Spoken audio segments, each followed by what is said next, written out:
오직 여호와를 앙망하는 자는 새 힘을 얻으리니 독수리가 날개치며 올라감 같을 것이요 다른 박질하여도 곤비하지 아니하겠고 걸어가도 피곤하지 아니하리로다.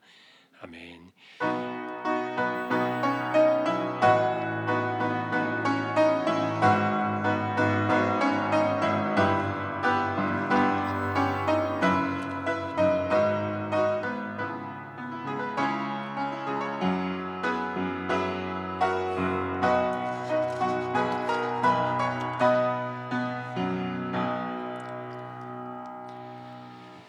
하나님 감사합니다. 이 시간도 예배합니다. 부족한 저희들을 붙들어 주시고 성령께서 함께 하셔서 우리 하나님 홀로 영광을 받으시옵소서.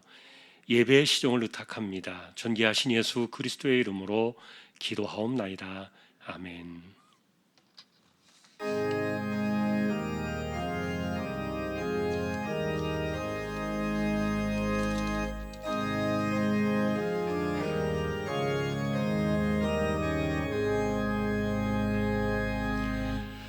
만복의 근원 하나님 온 백성 찬송 드리고 저 천사여 찬송하세 찬송 성부 성자 성령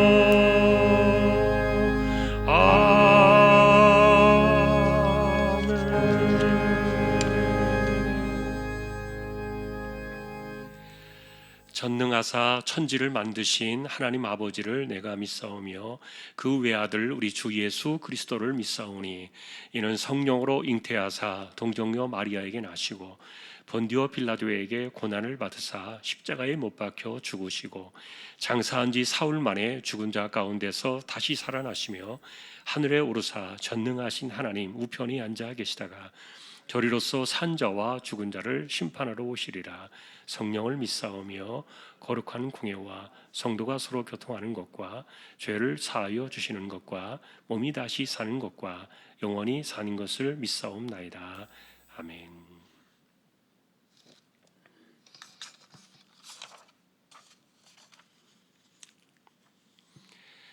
내 의의 하나님이여 내가 부를 때 응답하소서. 곤란 중에 나를 너그럽게 하셨사오니 인생들아 어느 때까지 나의 영광을 바꾸어 욕되게 하며 여호와께서 자기를 위하여 경건한 자를 택하신 줄 너희가 알지어다. 너희는 떨며 범죄하지 말지어다. 자리에 누워 심중에 말하고 잠잠할지어다. 여러 사람의 말이 우리에게 선을 보일 자 누구뇨 하오니 주께서 내 마음에 두신 기쁨은 내가 평안히 눕고 자기도 하리니 아멘.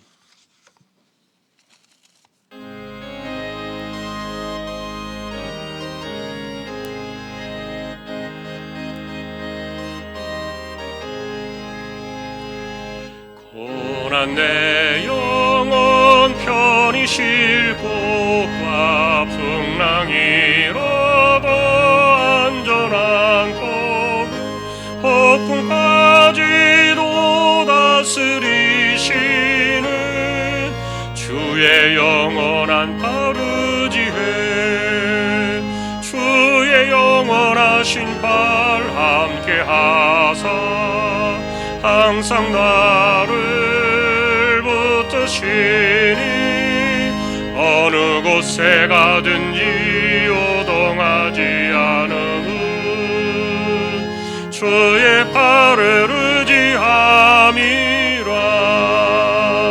세상 친구들 나를 버려도 예수를 함께 동행함으로 주의 은혜가 충만하리니 주의 주의 영원한 바르지에 주의 영원하신 팔 함께 하사 항상 나를 붙드시니 어느 곳에 가든지 요동하지 않음은 주의 팔을 의지함이라. 나의 믿음이 연약해져도 미리 예비한 힘을 주시며 위태할 때도 안보하시는 주의 영원한 바르지에 주의 영원하신 팔 함께 하사 항상 나를 붙드시니 어느 곳에 가든지 요동하지 않음은 주의 팔을 의지함이라. 능치 못한 것 주께 없으니 나의 인생을 주께 맡기면 나의 모든 짐 대신 지시는 주의 영원한 바르지에 주의 영원하신 팔 함께 하사 항상 나를 붙드시니 어느 곳에 가든지 요동하지 않음은 주의 팔을 의지함이라.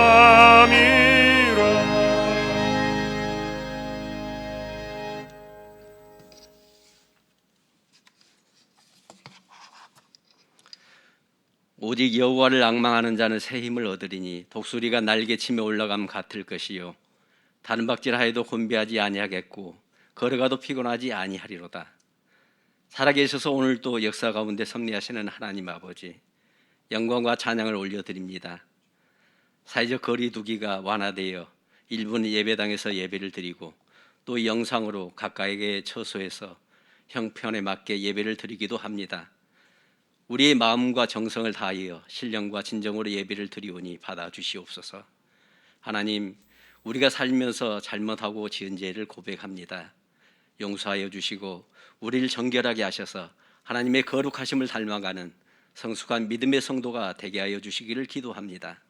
하나님, 지난해 동안 코로나로 인하여 많은 어려움과 불편과 힘듦이 있었지만 그래도 우리와 함께 하신 하나님을 믿고 견디고 이겨왔습니다.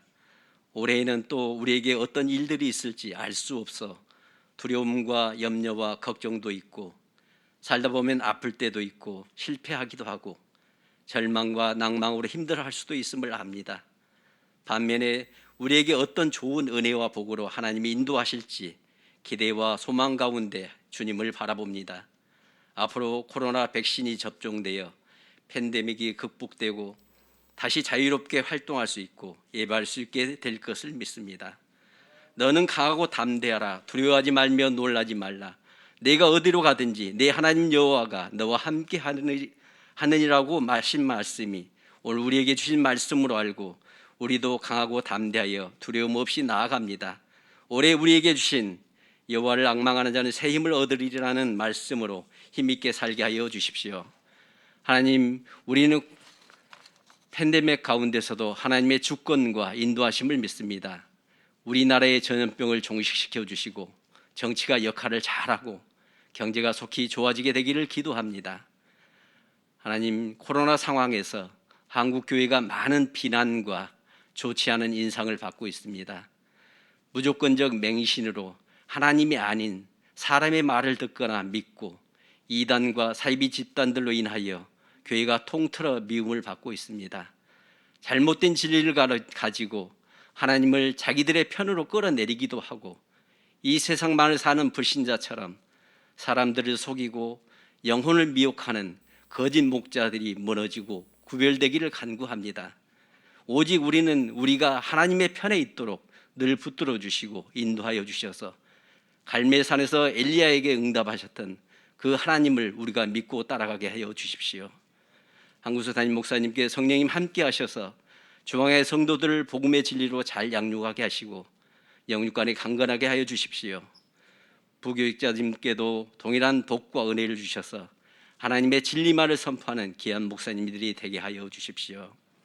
우리 주한가족들의 삶이 어려움 가운데서도 지혜를 주셔서 잘 이기고 견디며 오히려 좋아지게 하여 주시기를 기도합니다. 투병 중인 성도들을 붙드셔서 건강을 회복시켜 주시고 낫게 하여 주시기를 간절히 간구합니다. 몸이 연약한 분들에게 은혜를 주셔서 힘을 주시고 각각의 맡겨주신 사명을 가지고 살게 하시고 요셉이 하나님과 함께함으로 그의 평생이 형통하였던 것처럼 우리 모든 주한가족의 삶이 형통하게 하여 주십시오. 하나님, 우리의 믿음과 열심이 연약해질까 염려가 됩니다. 계속해서 우리가 집에서 예배드리고 자주 모여 교제하지 못한 것이 습관이 되어 편하고 좋다고 안주하여 게을러지지 않도록 우리에게 다시 기도와 열정을 더하게 하여 주십시오. 교회 학교 자녀들이 예배에 참석하지 못하게 되어 신앙이 무너지지 않게 하시고 수고하시는 각 부서의 교역자와 담당 선생님들을 붙드셔서 맡은 자녀들을 하나도 잃지 않게 해 주십시오. 우리나라의 남북 관계가 다시 신뢰와 협력의 관계가 회복되고 북한 땅에도 복음이 자유롭게 선포되고 예배하는 날이 오며 한반도의 평화가 정착되기를 소원합니다. 세계 각 지역에 파송된 선교사님들을 질병에서 안전하게 지켜주시고 사역하고 있는 선교 지역마다 은혜를 더하여 주십시오.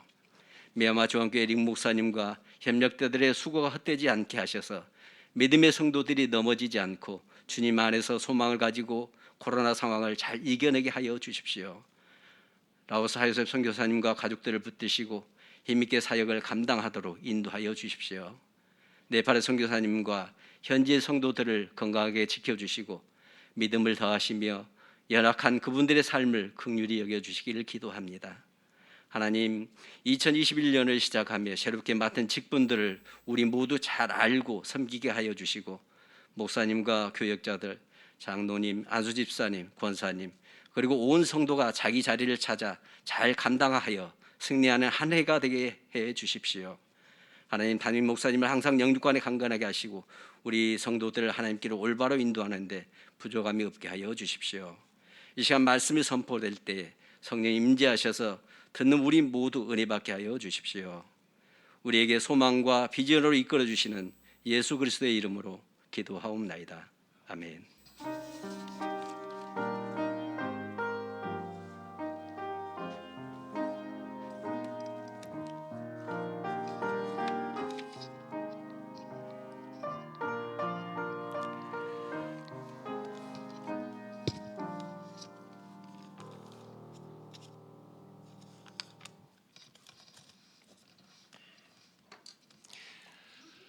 이제 오늘 주실 하나님 말씀 함께 봉독하겠습니다. 오늘은 창세기 45장이 되겠습니다.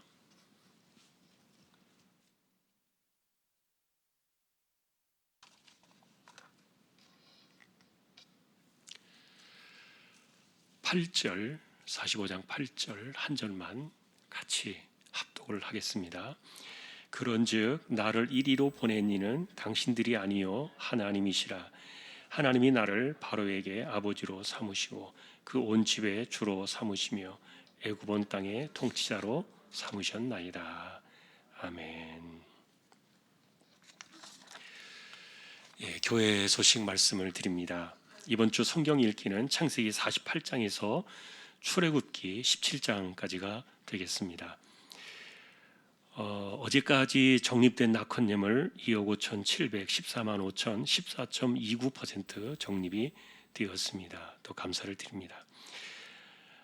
그리고 이제 코로나가 좀 완화가 되어서 내일부터는 그 공간에 10% 이렇게 예배를 드릴 수가 있습니다. 그래서 저희 교회가 유아실 포함해서 본당에 최대 70명까지는 우리가 예배할 수 있는데 수요일 날은 보통 그 정도 우리가 예배를 드리니까 이제 거리두기를 잘 하셔서 예배하실 수 있고요. 주일 날은 다음 주에 70명 정도로 본당을 제한하고 인원이 만일에 조금 더 넘으면은 다른 공간으로 이렇게 해서 교육관에서 예배를 드리는 걸로 이렇게 하겠습니다. 어쨌든 서로 이제 거리두기 하면서 10% 이내에서 하는 걸 원칙으로 하고 우리가 또 예배하는 일에 서로 협력해서 잘 진행이 되었으면 좋겠습니다. 조금 더 이런 부분들이 많이 완화될 수 있도록 예배가 정상으로 돌아갈 수 있도록 기도해 주시기를 부탁을 드립니다. 그리고 홈페이지가 개편이 되어서 지금 이제 새롭게 바뀌었습니다. 일부에 제가 광고를 못 드렸는데 여러분들이 스마트폰에서도 주황점 net 이렇게 치거나 우리 홈페이지 주소가 3개가 있습니다.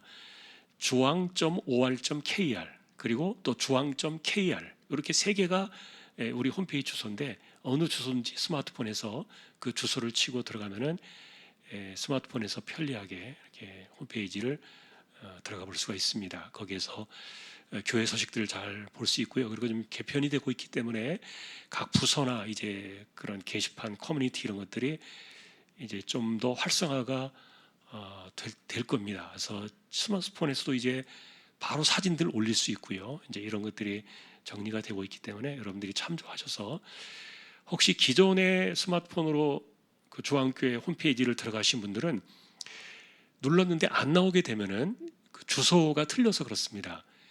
아마 옛날 주소에는 스마트폰에서 주황.net 그 다음에 슬래시가 돼 있고 XE가 있을 겁니다.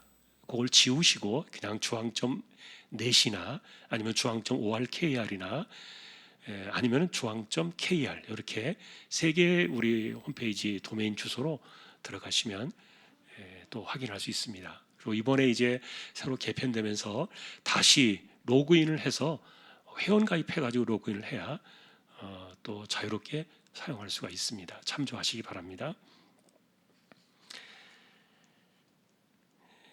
예. 그리고 사공은혜 권사님 시어머니가 장례가 났습니다만 제주도입니다. 우리가 가기 어렵고 그래서 여러분 다녀오시고 나면 서로 또 위로의 교제 나누시기 바랍니다.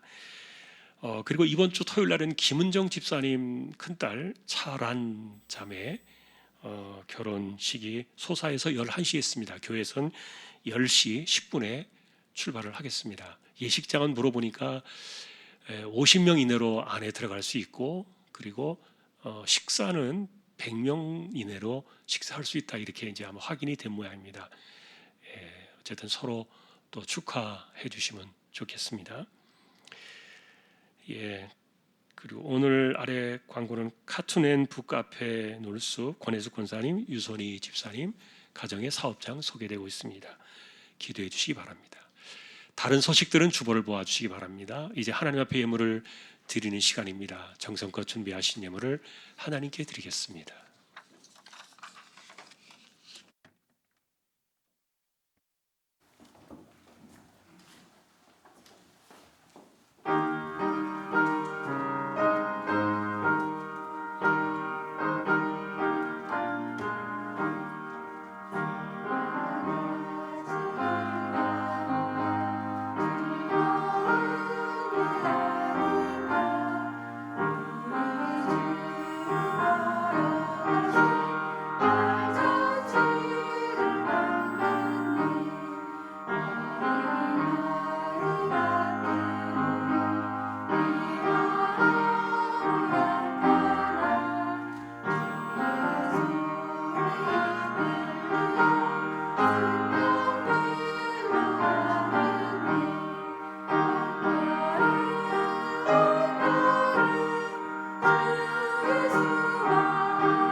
하나님 감사합니다. 올해 우리가 자유롭게 교제하기 어렵지만 하나님께서 세워주신 전도회를 통하여서도 서로 돌아보고 또 격려하고 권고하는 일에 부족함이 없게 하시고 올 한 해도 주어진 사명을 잘 감당하는 귀한 종들 되기를 원합니다. 이 시간도 믿음으로 하나님의 것을 구별하여 드립니다. 주일원금 10의 1조입니다. 목적을 따라 선교, 구제, 장학, 차량, 종신, 기금도 드립니다. 또 보이지 않는 가운데 드려지는 낙헌 예물도 있습니다. 하나님께서 모든 것들을 헤아려 주시고 붙들어 두시기를 소망합니다. 이 시간 또 감사의 예물을 드립니다. 할렐루야 범사에 감사하면서 감사 넘치는 귀한 가정으로 인도해 주시고 말씀 안에 바로 살고 승만 승호 종화 로즈 만복의 축복을 누리고 자녀들의 기업 번창하도록 축복으로 역사해 주십시오. 범사에 감사드립니다. 한 주간 삶도 주님의 은혜로 살았습니다. 감사합니다. 우리의 삶 속에서 주님 주신 은혜로 지혜롭게 살게 하옵소서. 직장을 허락하시고 첫 열매를 드리게 하심에 감사를 드립니다. 하나님 범사에 감사합니다. 형민 해영 결혼 감사하며 새 출발하는 가정에 하나님의 은혜에 충만하여 선한 영향력 끼치는 가정으로 세워지기를 기도하며 주일 식사 예물로 드립니다. 딸 가정에 생명 주셔서 감사합니다. 늘 주님만 바라보며 살아가는 복된 가정이 되게 하옵소서. 내 삶의 이유, 존재 이유 되신 주 예수 그리스도를 소망 삼고 주를 앙망하는 자가 되기를 원합니다. 신년 감사드립니다. 새해에는 또 주님을 사랑하여 감사하고 순종하는 가정이 되게 하소서. 하나님 은혜에 늘 감사합니다. 새차 주심을 감사드리며 항상 안전운행하기를 기도합니다. 늘 함께해 주신 아버지 하나님께 감사드립니다. 주님의 은혜에 감사합니다. 날마다 최선을 다하는 삶이 되게 인도해 주십시오. 가정에 새 생명을 주심과 차량 구입에 감사드립니다.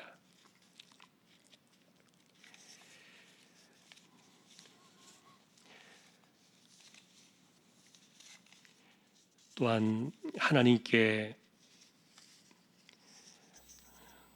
예배하지 못했으나 함께 모아 드려지는 귀한 예물들도 있습니다. 이 모든 것 가운데 하나님께서 간섭해 주시고 우리 주왕의 식구들을 지켜주시며 이 혼란의 때에도 우리의 생업이 멈추어지지 않게 하시고 열심히 살아가고 또 전진해 나갈 때 하나님께서 힘을 주시고 또 삶의 때를 따라 얻는 은혜들을 더하여 주시기를 원합니다. 이 어둠의 때에도 우리가 잘 이겨나가는 우리 믿음의 식구들이 되기를 다시 한번 원하옵고 이제 또 이 시간 저희가 말씀 앞에 설 시간입니다. 부족한 종과 저희 모두를 말씀으로 인도하여 주옵소서. 존귀하신 예수 그리스도의 이름으로 감사하며 기도 올리옵나이다. 아멘.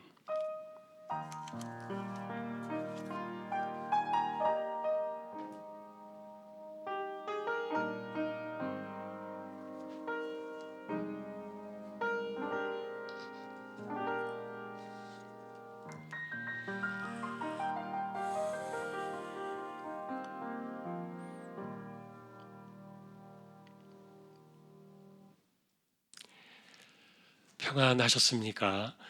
오늘도 말씀 앞에 서게 된 저와 여러분들에게 주님의 평강이 함께 하시기를 예수님의 이름으로 축복합니다. 오늘도 창세기의 말씀입니다.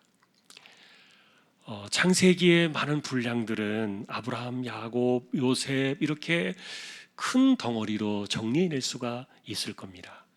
아브라함의 이야기, 야곱의 이야기, 요셉의 이야기 이런 분들의 인생들을 추려보면은 각자의 인생 시간들을 통해서 신앙으로 사는 것은 이런 거야. 이렇게 각각의 독특한 영적인 핵심들을 우리에게 전달해주고 있다. 그렇게 보여집니다. 예를 들면은 아브라함이 자신의 인생을 통해서 풀어내었던 그의 결말이 무엇입니까? 믿음의 조상이 되었다. 또 야곱은 어땠습니까? 그는 결국에는 하나님과 겨뤄 이겨낸 사람, 이스라엘이 되었다. 그리고 그의 아들 요셉은 또 어땠습니까? 이분은 오늘 우리가 이제 좀 주목할 사람이기도 합니다만 가장 많은 도전을 남겼죠. 꿈의 사람으로 시작을 해서 역전의 인생을 살아낸 사람이다. 저주를 축복으로, 그리고 지옥에서 천상까지 오른 사람이었기 때문에, 그래서 이분의 이야기를 들으면 곤경의 늪에서 살아남는 비결을 듣고 싶은 모든 사람들에게 요셉의 이야기는 또 다른 감동으로, 새 힘으로 다가오는 것들을 보게 됩니다. 창세기에서 이런 거목 같은 분들의 이야기를 들으시면 여러분들은 어떠십니까? 그분들 이야기가 사실은 너무도 응축된 것들이라서 깊이 살피기에는 모르는 것이 너무 많고, 또 적어도 우리의 인생보다는 2배 이상을 살았던 분들이기 때문에 많이 부족하긴 합니다만, 그럼에도 불구하고 이들의 이야기는 우리에게 언제나 신선하게 다가오죠. 예를 들면 여러분, 아브라함은 75살에 하나님을 처음 만났습니다. 그리고 175살에 죽을 때까지 무려 100년 동안 믿음 생활을 하다 갔는데, 그 시간 동안에 그는 믿음의 조상이라는 이런 족적을 남겼고요. 그리고 그가 이 믿음의 조상이라는 그 믿음의 흔적 속에는 우리에게 하나의 알맹이를 남겨놓았는데, 그것이 뭐냐면 순종이었습니다. 말씀 때문에 그는 아비 친척 고향집을 떠났습니다. 그리고 말씀 때문에 100살이 될 때까지 아들을 그는 기다렸습니다. 그리고 말씀 때문에 117살이 되던 해에 17살 난 그 아들마저 제물로 기꺼이 바치려 했습니다. 이 세상 속에서 순종이라면 누구보다도 뒤질 수 없었던 그 아브라함, 성경은 우리에게 그 사람을 순종의 대명사로 믿음의 조상이 되었다, 이렇게 우리에게 소개합니다. 여러분, 그래서 우리가 성경 안에서 이 아브라함을 만난다면 언제나 그분에게서 순종해야 된다는 이런 큰 믿음의 감동들을 새겨야 할 겁니다. 올 한 해도 저와 여러분들이 이 순종의 믿음을 좀 되새겨보는 그런 한 해가 될 수 있기를 소망합니다. 또 다른 사람 야곱, 자, 이분의 이야기는요, 사실은 우리가 조금 더 새겨볼 것이 많이 있는데, 날 때부터 하나님의 선택을 받은 하나님의 사람 아닙니까? 그런데 그와 같았던 이 야곱이 왜 형님을 속여야 했고, 그리고 왜 아버지를 속여야 했는가? 그래서 사람들은 왜 그를 욕심장이라고 그렇게 말을 하게 했을까?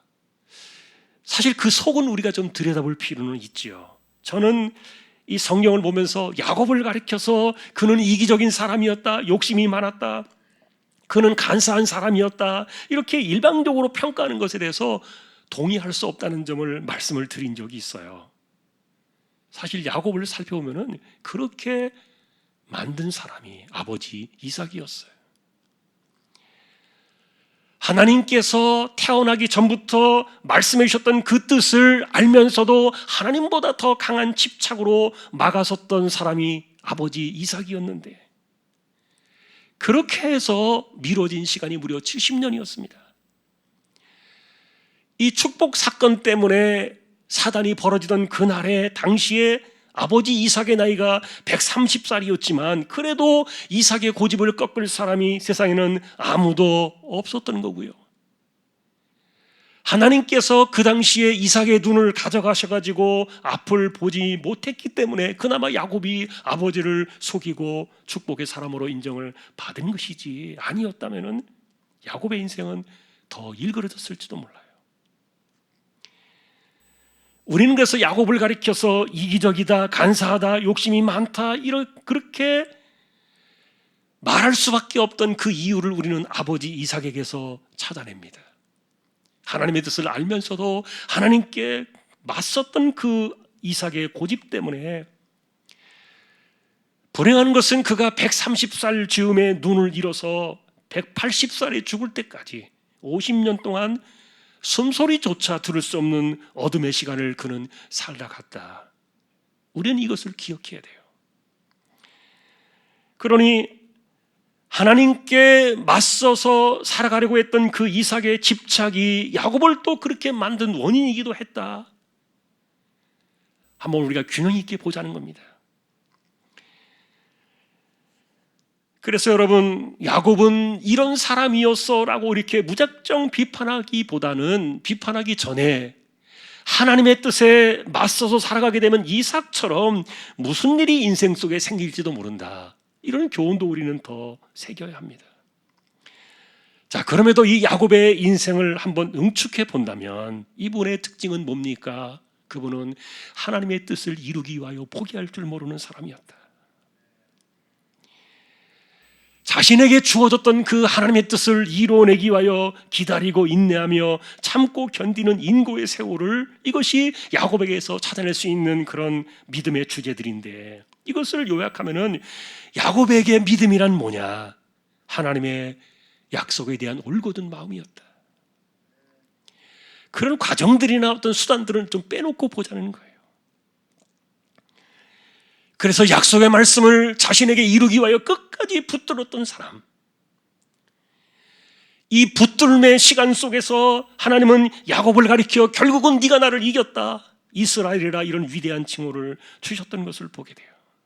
그러니 우리가 만일에 야곱을 우리가 창세기에서 다시 만난다면은 기도의 응답을 기다리면서 살아야 되거나 아니면 하나님을 향한 기다림의 시간이 더 필요한 분들이 있다면은 이 야곱을 통해서 믿음은 뭐냐? 약속의 말씀을 끝까지 붙드는 것이다. 그래서 여러분, 아브라함이 우리에게 보여준 믿음은 뭐냐? 순종이다. 야곱이 우리에게 보여주는 믿음은 뭐냐? 약속의 말씀을 붙드는 것이다. 창세기에서 우리에게 소개해주는 이와 같은 핵심들이 올해에도 저와 여러분들에게 신앙의 큰 힘이 될 수 있기를 주님의 이름으로 축원합니다.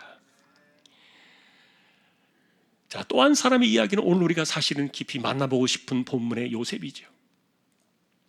오늘 우리는 이분의 좀 더 특별한 내면의 이야기를 듣고 싶어요. 사실 요셉을 만난다면은 항상 제가 묻고 싶었던 질문이 마음속에 있었는데, 그것은 뭐냐면은 당신은 어떻게 그 상한 감정들을 그렇게 처리했습니까? 그리고 자신의 처지를 비관하지 아니하고 어떻게 그것을 잘 이겨낼 수 있었습니까? 궁금해요.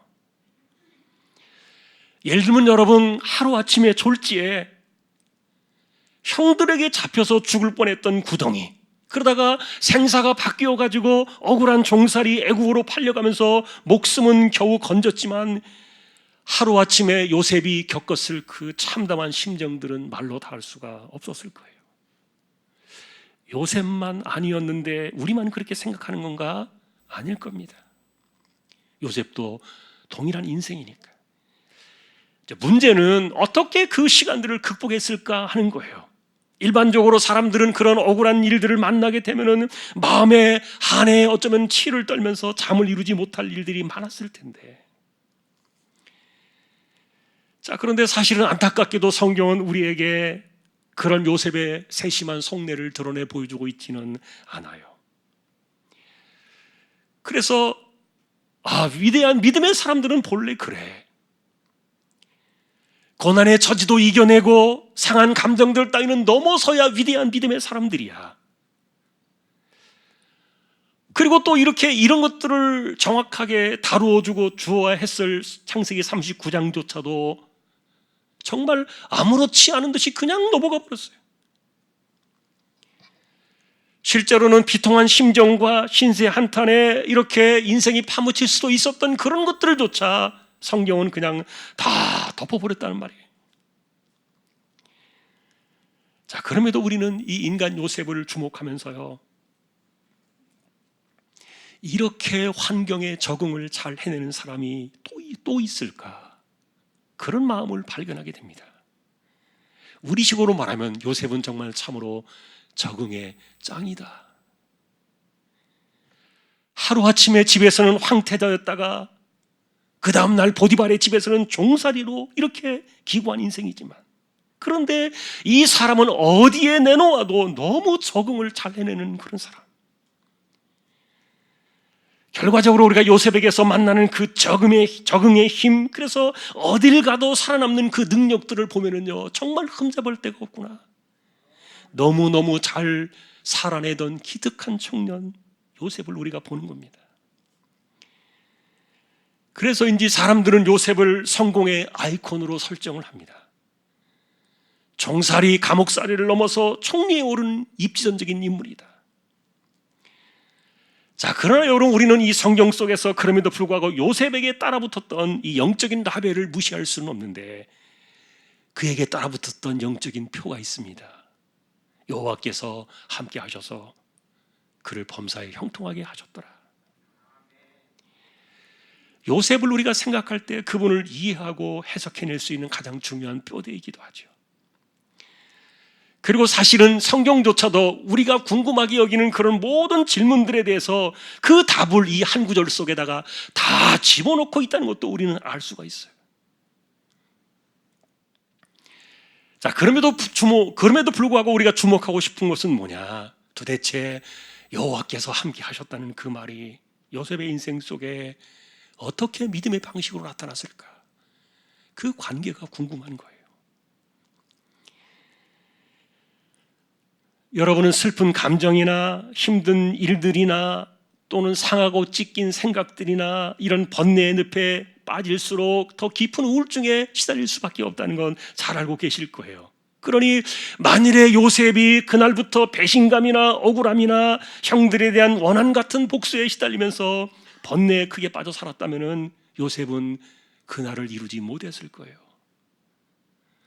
그러나 그러지 않았습니다. 그게 사실은 성경의 팩트죠. 그러니 우리가 먼저 짚어내야 될 것이, 이해할 것이 하나 분명한 것은 뭐냐면은, 자신의 처지를 비관하고 신세를 한탄하면서 번뇌와 고민에 쌓여 사는 사람들은 절대로 형통이라는 열매를 얻을 수 없다. 그렇게 살아가게 되면 본인도 힘들 뿐만 아니라 주변까지도 얼마나 우울하고 어둡게 만들겠습니까? 그런 사람들에게서 형통의 열매를 기대한다, 어불성설이에요. 여러분, 형통은 어디에서 나오는 것이기 때문에 그렇습니까? 인생의 어둠을 딛고 일어나는 곳에서 나오는 것이지, 어둠 안에서 만들어내는 열매는 절대로 아니라는 거예요. 그러니 마음이 아프고 상한 감정이 파묻히고 극한의 쓴뿌리가 있음에도 불구하고 이겨내며 사는 것이, 이것이 믿음이었다. 그 얼굴을 우리에게 요셉은 또 다른 방식으로 우리에게 보여주고 있는 거예요. 만일에 그래서 여러분들이 요셉을 우리가 이해하려고 한다면, 그래, 믿음으로 사는 것은 이런 것이구나, 또 다른 믿음의 얼굴 하나의 실체를 만나게 됩니다.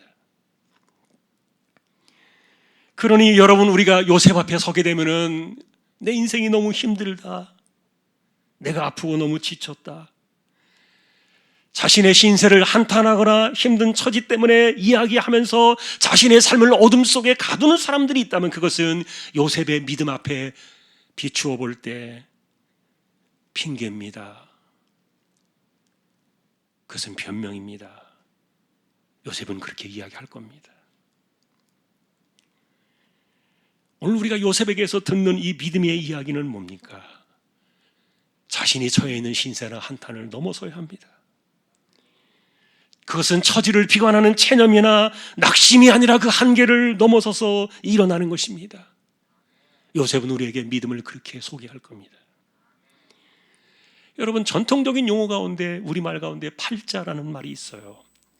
원치 않는 처지에 빠졌을 때 체념하고 현실을 그대로 받아들이는 그런 도피처가 팔자소관이라는 정신세계인데, 그런데 요셉이 받아들였던 그 현실은요, 체념이나 포기가 아닙니다.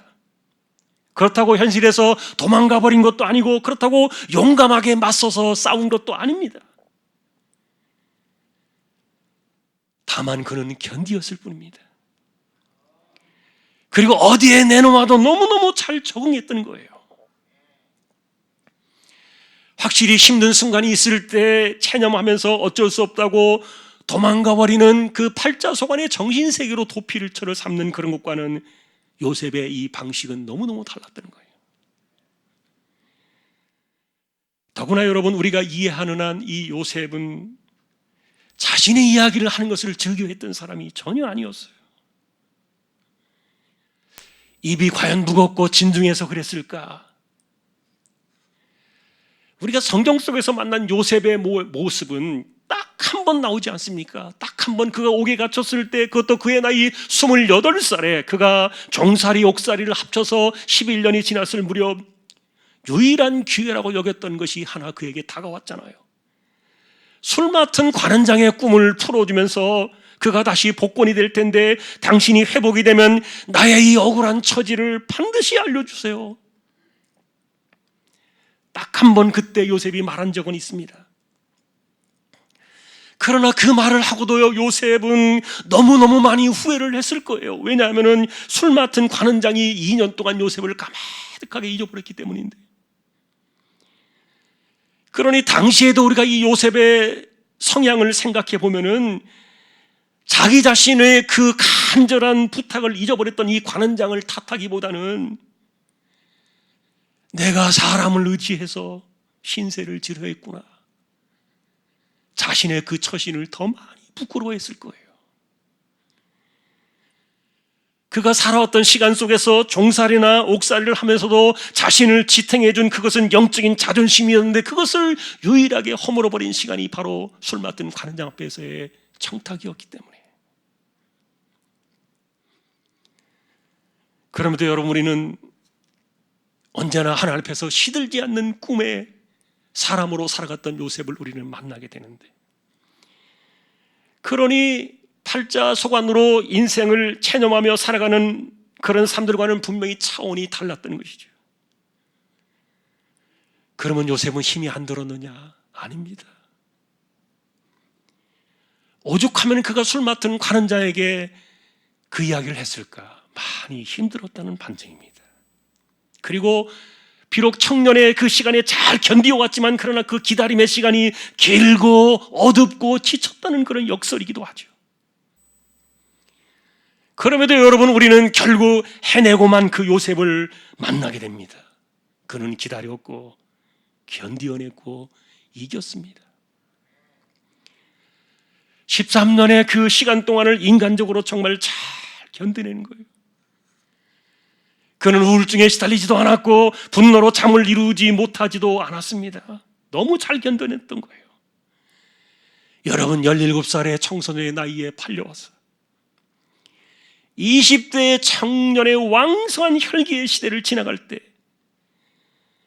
울분과 분노와 그리고 그 아픔에 쓴 상처를 넘어서고 있는 그에게서, 그래, 이분은 현실적으로 어디에 내놓아도 살아남을 수 있는 그런 사람이구나, 그 적응의 능력이 궁금했던 거예요. 아마도 여러분, 이런 문제를 놓고서 우리가 요셉 앞에 선다면은 이분보다 과연 잘할 수 있을까?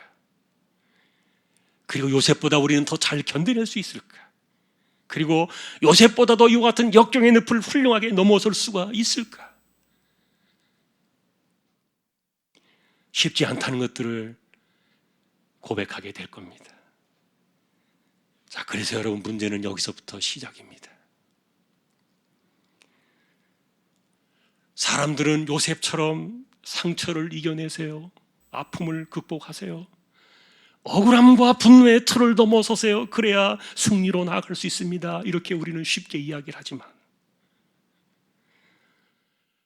그러나 여러분, 그런 일들이 우리의 현실 속에서 얼마나 어려운가를 우리는 알고 있어요. 그래서 인간 대 인간으로 우리가 요셉과 1대1로 맞짱을 떠보면 사실은 게임은 끝난 거예요. 요셉을 통해서 원리는 우리가 이해를 하지만 그게 쉽지 않다는 것, 너무 힘들다.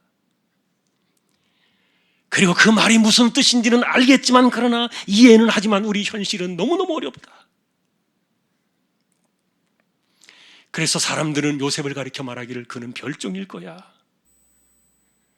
그렇게 요셉을 따로 우리에게서 분리해 놓으려고 하는데, 그러나 성경은 거기에서 차단을 시킵니다. 아니다.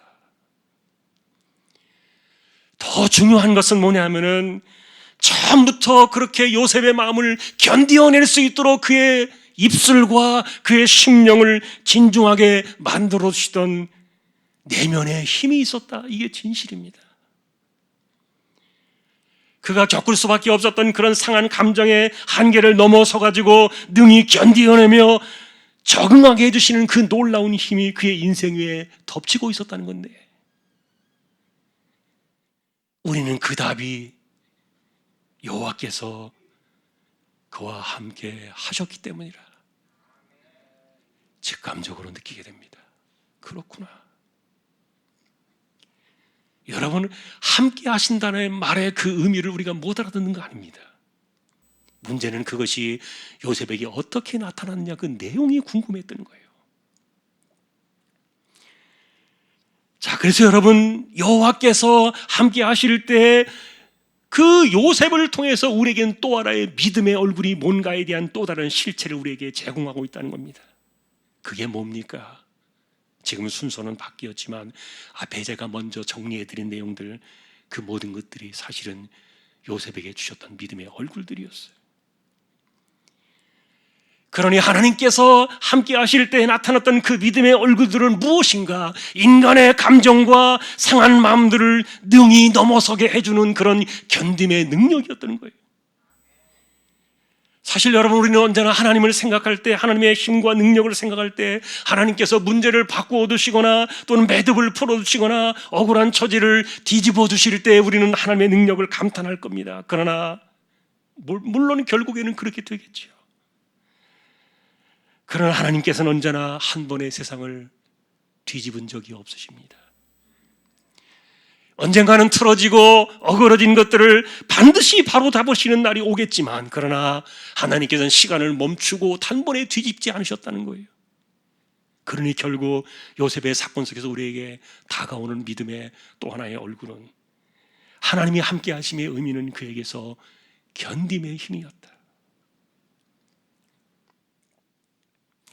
그 견딤의 시간이 무너지지 않을 그때까지, 그래서 하나님의 시간이 오는 그날까지 견디는 힘을 하나님께서는 요셉에게 주셨던 거예요. 술 맡은 관원자에게 기대는 인간의 청탁이 아니라 하나님이 그에게 주시는 힘이었던 거예요. 여러분, 우리 역시 이것을 붙들어야 할 줄 압니다. 견딤의 힘은 체념이나 포기가 아니에요. 요셉에게서 만나는 것은 도망을 가거나 현실을 도피하거나 변명에 일관하는 것도 아니에요. 말 그대로 견디는 거예요. 여러분, 이것을 가능하게 하시는 그 원천의 힘이 바로 여호와께서 함께 하셨다는 구절이었습니다. 그러니 오늘날 신약시대에 살아가는 우리의 관점 속에서 이 본문을 생각하면, 그래, 그럼 우리 그리스도인들에게는 오늘날 성령이 함께 하시니까, 성령도 하나님이시니까 우리에게도 견딤의 힘은 기본적으로 그분에게서 나오지 않겠나? 우리는 물어봅니다. 여러분, 우리가 요셉에게서 만나는 그 힘이 바로 그겁니다. 그렇구나. 요셉에게 견딜 수 있는 그런 힘과 믿음의 능력, 그 견딤의 힘을 주셨던 그 하나님께서 오늘날 동일한 성령을 통하여 마찬가지로 우리에게 견딜 수 있는 힘을 주시는 것이 믿음의 또 하나의 얼굴이다. 여러분, 이것을 깨닫는 것이 얼마나 중요한지 몰라요. 과연 성령께서는 나에게도 동일하게 요셉같이 견딜 수 있는 힘을 주실 것인가? 우리는 의심부터 내려놔야 돼요. 그리고 믿음과 깨달음의 자리로 나아가서 이 견딤의 힘을 보여주며 살아야 되는 사명이 우리에게도 있는 거예요. 여러분, 입을 통하여 말을 많이 하면은 억울함이 풀어질 것 같아도, 사실 요셉을 통해 우리에게 보여준 것은 입을 다물게 하시고, 그리고 원한을 풀려고 노력하지 않게 하셔도, 그리고 억울함을 하소연하면서 살지 않게 하실지라도, 그리고 복수의 날을 기다리며 힘겹게 하루하루를 버티지 않게 하신다 할지라도 하나님께서는 함께 하실 때 견딤의 힘 하나, 결국 그리스도인들은 모든 것을 바로잡으시는 그 시간까지 이렇게 성령께서 우리를 견디게 하시는 이 견딤의 힘이, 이것이 바로 믿음의 또 하나의 얼굴이다. 확실히 그래서 요셉에게서 만나는 믿음은 뭐냐? 견딤이었다. 이 실체가 올 한 해도 저와 여러분들에게 함께 할 수 있기를 소망합니다. 오늘 우리가 제목을 보셨을 겁니다. 그들은 처음부터 주인공이 아니었다. 성경이 말해주는 사람들, 아브라함, 야곱, 요셉, 이런 분들이 우리에게 그 믿음의 역사들을 제공해주고 있는데, 그들을 우리가 만날 때 여러분 우리는 무슨 생각이 듭니까? 그래, 우리 역시 아브라함처럼 그렇게 돼야 되겠다. 야곱이나 요셉처럼 우리는 또 그렇게 삶을 살아야 되겠다. 그들이 우리에게 보여줬던 그런 삶을 통해서 보여준 신앙의 여정, 이런 것들이 우리에게 도전을 주고 있지 않습니까? 아브라함은 순종이라는 그 단어 하나 속에 인생을 담아가지고 믿음이 이것이다 우리에게 이렇게 남겨주었고요. 야곱은 태어나기 전부터 하나님께 주셨던 그 약속의 말씀을 끝까지 붙들므로 하나님을 쫓았던, 그래서 믿음이란 뭐냐? 붙듭니다. 그리고 요셉은 자신의 삶을 통해 우리에게 보여준 그 믿음의 얼굴이 무엇이었습니까? 견딤으로 인생의 한을 넘어서는 것이었다. 그래서 여러분, 이런 분들이 우리에게 보여주는 것들은 분명히 믿음의 단면들이에요. 그리고 이 성경을 통해서 만나는 이분들에게, 모든 사람들에게 우리 역시 그런 믿음의 모습 한 조각이라도 붙잡고 승리의 삶을 살아야 된다. 이것이 우리가 만나는 일차적인 관점이에요.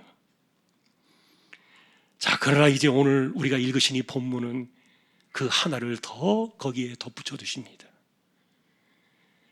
그럼에도 불구하고 그들은 처음부터 주인공이 아니었다는 겁니다. 이 말의 의미는 뭐냐 하면은, 그들이 그렇게 살아냈기 때문에,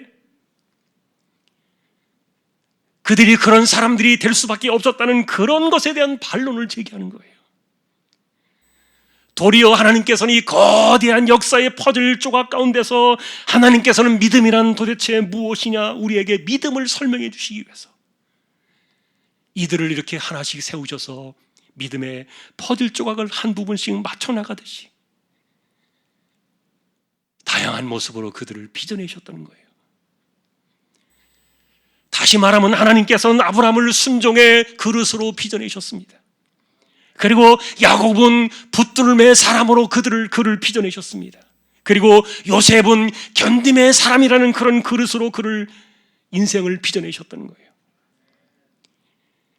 이런 생각의 퍼즐 조각들을 마지막에 하나님께 주제를 던져놓은 사람이 바로 요셉이었는데, 그게 오늘 우리가 읽으신 이 본문 속에 나와 있습니다. 오늘 우리가 8절 한 절만 읽었는데 우리 한 번 더 이 구절을 읽으십시다. 같이 읽겠습니다. 그런즉 나를 이리로 보낸 이는 당신들이 아니요 하나님이시라. 하나님이 나를 바로에게 아버지로 삼으시고 그 온 집의 주로 삼으시며 애굽 온 땅의 통치자로 삼으셨나이다. 내가 아닙니다. 그런 뜻이에요. 내가 아닙니다. 하나님이십니다. 여러분, 이 이야기는 요셉이 팔려온 지 22회째가 되던 그의 나이 39살에 자신이 누구인가를 드러낼 때 했던 말이에요. 애굽의 총리가 된 지는 9년째가 되던 해였고요. 풍년의 7년이 지나가고 대흉년의 2년차에 접어들던 그런 시간이었어요. 그런데 그런 때 이런 관계 속에서 이 형들을 만나는 것이 얼마나 어색하겠습니까? 왜냐하면 형들이 요셉을 죽이려고 할 때 꿈꾸는 자의 그 꿈이 어떻게 되는 것을 한번 보자 비웃으면서 그를 죽이려고 했던 그 요셉이 바로 그 자리에 앉아있다는 그 사실 하나가 얼마나 소름이 끼치도록 불편했겠냐고요. 그런데 그런 가운데 던져주는 이 요셉의 말은 성공한 사람의 아량과 여유가 아니라 그것은 정말 진실이었습니다. 형들의 시기와 질투가 요셉을 파묻으려고 했지만, 그러나 이 모든 것은 하나님께서 계획하신 거대한 역사의 퍼즐 조각들 가운데 하나였다. 나는 그 가운데 하나님이 나를 꿰맞추신 퍼즐의 한 조각일 뿐이다. 내가 주인공이 아니다. 사실 여러분, 야곱의 12아들은 어머니가 4명이나 되는 배다른 형제들로 구성이 되어 있어요. 이들이 생물학적으로나 또는 물리적으로나 화학적으로나 어떻게든지 한 가족임에는 분명하지만, 그러나 실제로 이들이 하나의 가족으로 뭉치기에는 인간적으로 한계가 있습니다. 너무 많은 알력과 편차가 그들 안에 존재하고 있었기 때문인데, 그런데 하나님께서는 이 야곱의 새롭게 주신 이름 이스라엘이라는 그 이름 아래 이 12아들을 하나의 언약 백성의 12지파로 세우시려는 계획을 갖고 계셨다는 거예요. 그러니 만일에 요셉이 애굽의 종으로 팔려오지 않았더라면, 그리고 그가 거기에서 이렇게 모진 세월을 견뎌내는 시간을 지나서 총리의 자리에 오르지 않았더라면, 그리고 그 당시에 온 땅에 대흉년의 사건이 찾아오지 않았더라면, 야곱의 온 가족들이 이렇게 요셉의 슬하에 온전한 12지파, 온전한 하나의 가족으로 이렇게 그들이 부름을 받는 경우는 없었을 거예요. 이 모든 것이 이들을 하나의 언약 백성으로 묶으시려는, 그리고 이스라엘을 태동시키려는 하나님의 놀라운 계획이었고, 그 사건 속에서 요셉은 하나님이 맞춰 나가시는 퍼즐 조각의 한 부분으로 자신의 몫을 감당했던 거예요.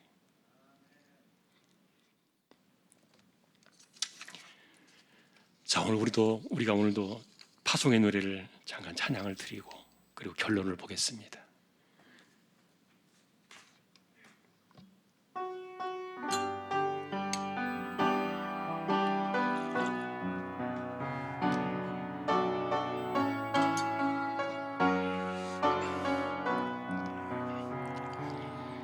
너의 가는 길에 주의 평강이 있으리.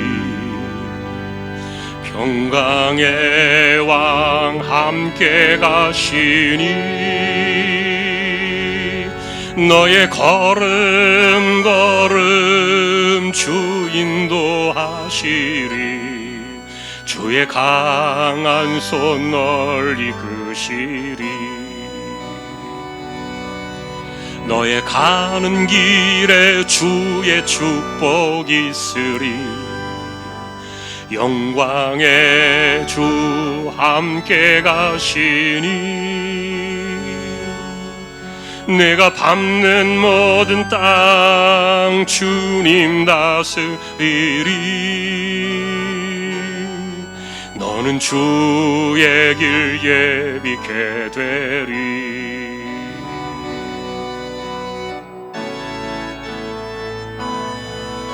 주님 나라 위하여 길 떠나는 나의 형제여, 주께서 가라시니 너는 가라. 주의 이름으로 거칠은 광야 위에 꽃은 피어나고 세상은 내 안에서 주님의 영광 보리라. 강하고 담대하라. 세상 이기신 주 늘 함께 너와 동행하시며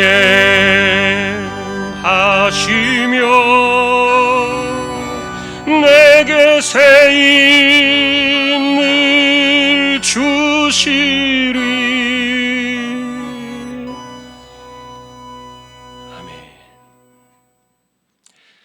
말씀을 정리해 보겠습니다. 결국 인생은 누구도 주인공이 아니었다. 역사의 주인은 언제나 하나님 그분이셨다는 겁니다. 하나님께서는 우리에게 아브라함을 통하여 믿음은 순종이다, 아브라함 인생을 빚으셨습니다. 그리고 야곱을 통하여 우리에게 믿음은 뭐냐? 붙들림의 삶이다. 그런 얼굴로 야곱의 인생을 빚으셨습니다. 그리고 요셉에게서는 믿음이 뭐냐? 견디는 힘이다. 이렇게 하나님은 요셉의 인생을 그런 모습으로 빚어내셨는데, 결국 이 모든 것들은 하나님께서 계획하신 거대한 역사의 퍼즐 조각의 한 부분들이었다는 겁니다. 그런데 여러분, 요셉은 이 사실을 어떻게 알았을까? 그는 자신이 이 정도의 자리에 있었다면 그 형들에게 멋지게 모습을 드러내거나 어쩌면 인간적으로 굉장히 기고만장할 수도 있는데, 그런데 요셉은 어떻게 해서 이 모든 것들이 내가 아니라 하나님께서 계획하셨던 퍼즐 조각에 나는 한 부분이었다, 그 사실을 그는 어떻게 고백을 할 수 있었을까? 사실 여러분, 그것은요, 우리가 지금까지 했던 내용들의 그 이야기를 다시 돌아가 보면 그에게 있어서 그를 만들어낸 견딤의 시간, 견딤의 힘, 그것이 은혜였다는 사실을 그는 잘 알고 있었기 때문이에요. 왜냐하면 여러분, 요셉은 스스로가 어떤 인생인가를 그는 잘 알고 있습니다. 왜냐하면 그가 집에 있을 때 고자질을 좋아하던 소년이었습니다. 형들의 이야기를 아버지에게 고자질하면서 형들을 얼마나 혼내키고 힘들게 했는지 모릅니다. 그리고 아버지의 전폭적인 편애와 지지를 받으면서 자기밖에 생각할 줄 모르던 얼마나 이기적인 소년이었는지 모릅니다. 그런데 그런 모습들이요, 종으로 팔려오면서 계급장이 다 떨어져 버린 거예요. 인생의 계급장이 다 떨어져내고 그 험한 광야의 그 종살이 속에 던져졌을 때 하나님께서 그를 믿음의 그릇으로 빚어가기 시작하시는데, 그게 바로 견뎌냄의 작품이었다는 거예요. 그러니 요셉 스스로도 자신의 그 본성을 돌이켜보면 이건 내가 한 것이 아니다, 하나님이 나와 함께 하셔서 내게 견디는 그 새 힘을 주지 않으셨다면 결코 해낼 수 없었을 것이다. 자신의 성향이나 자신의 성품과 기질을 너무도 잘 알던 요셉의 마지막 고백이었던 거예요. 사랑하는 성도 여러분, 결과적으로 우리는 아브라함이나 야곱이나 요셉은 아니죠. 그러나 그들이 주인공이 아니라면, 그들을 빚어내신 그 하나님의 손이 여전히 살아계시다면, 오늘날 이 시대 속에서도 우리의 믿음의 그릇들을 하나님께서 빚어가고 계실 것이다. 그러니 우리가 살아가는 이 세상 현실의 한복판에서 주인공은 언제나 하나님 그분이셨지 인간이 아니었다. 오늘 이 말씀들을 우리가 다시 한번 정리해 보면서 우리가 만나는 믿음의 특징은 뭐냐? 하나님이 빚어내시던 그 믿음의 조각들, 다시 말하면 아브라함에게서 만났던 그 순종의 믿음, 그리고 야곱에게서 만났던 그 붙들음의 믿음, 그리고 요셉에게서 만났던 그 견뎌냄의 믿음, 이런 하나님의 그 믿음의 퍼즐 조각들이 지금도 우리를 만들어 가지고 계시고, 이렇게 하나님께서는 언제나 시간 속의 주인공이셨다. 바라기는 오늘도 이렇게 우리를 붙드시고 함께 하시는 그 하나님의 거룩한 손길들이 올 한 해도 우리를 믿음의 승리로 세우시고 이 역병의 어둠을 뚫고 나가기에 부족함이 없는 저와 여러분 모두가 될 수 있기를 존귀하신 우리 주님의 이름으로 간절히 축원합니다. 찬양을 드리겠습니다. 312장입니다.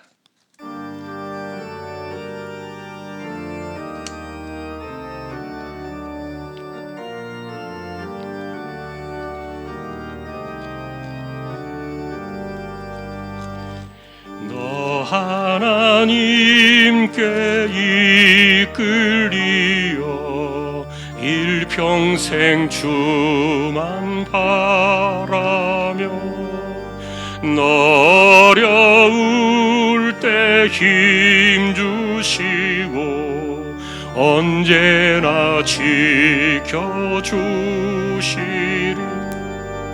주 크신 사랑 믿는 자 그 반석 위에 서리라.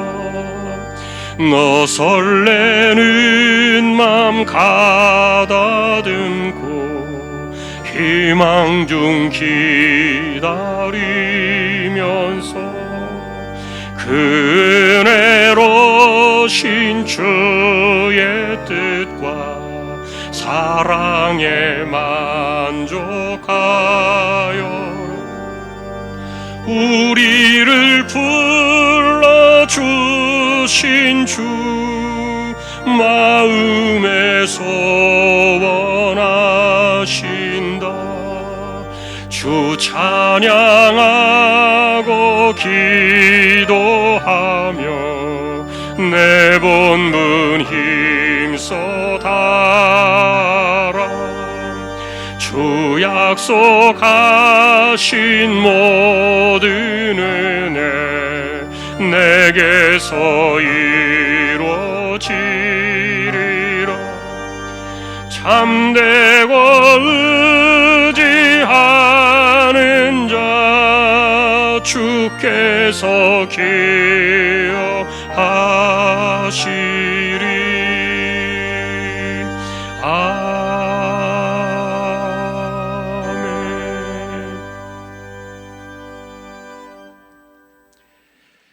기도하기 전에 광고 하나 드립니다. 고양숙 집사님 오전에 소천하셨습니다. 권효성 집사님 모친 되시죠? 임준호 권사님 가정 요양원에 오래 계셨는데 아침에 오전 9시경에 소천하셨습니다. 일정들은 나중에 또 연락을 그렇게 드리도록 하겠습니다. 기도하겠습니다. 하나님, 오늘도 예배하게 하심을 감사하고 이 땅을 살아가는 가운데 언제나 하나님이 주인이심을 기억하며 하나님을 무한 신뢰하고 하나님께만 인생을 기대어 세상을 이겨나가는 승리자들이 다 되게 하여 주옵소서. 올 한 해도 우리가 이 어둠의 때를 지나가면서 특별히 요셉과 함께 하시면서 붙들어주셨던 그 견뎌냄의 힘을 이 한 해도 우리가 누리게 하시고, 그리고 언제든지 우리를 흐트러버리고 넘어뜨리는 마귀의 역사들, 마귀의 유혹과 시험들이 늘 우리 주변에 있지만 우리가 넘어지지 않냐고 잘 이겨내어 승리의 길을 걸어가는 2021년도 이 한 해가 되게 하여 주옵소서. 이정 집사님, 최태경 청년, 신배한 집사님, 조인성 청년, 김한솔 청년, 백형래 집사님, 조말순 집사님, 이들도 하나님께 의탁합니다. 암으로 투병하는 분들에게 힘을 더하셔서 감당할 수 있도록 은혜를 더하여 주옵소서. 연세가 많으신 분들 기력을 붙드시며 맑은 정신 청기가 흐려지지 않게 하여 주옵소서.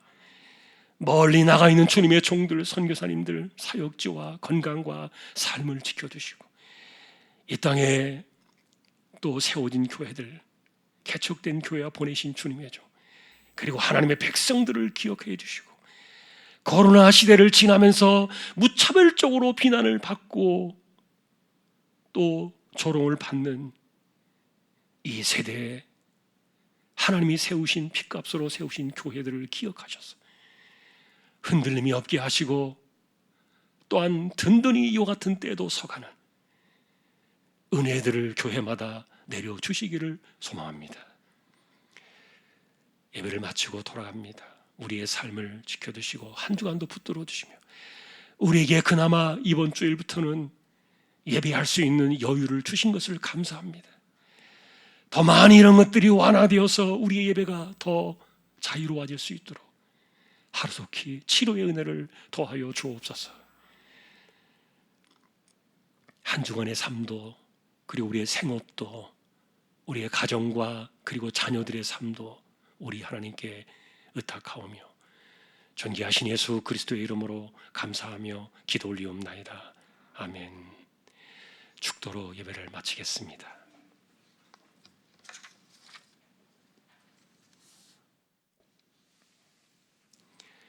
우리 주님 예수 그리스도의 은혜와 하나님 아버지의 사랑과 성령님의 감동, 위로, 인도, 교통, 충만하심이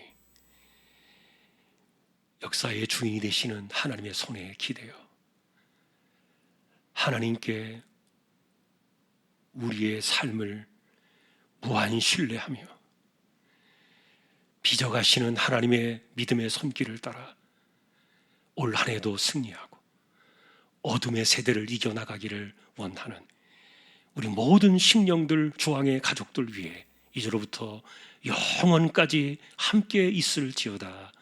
아멘.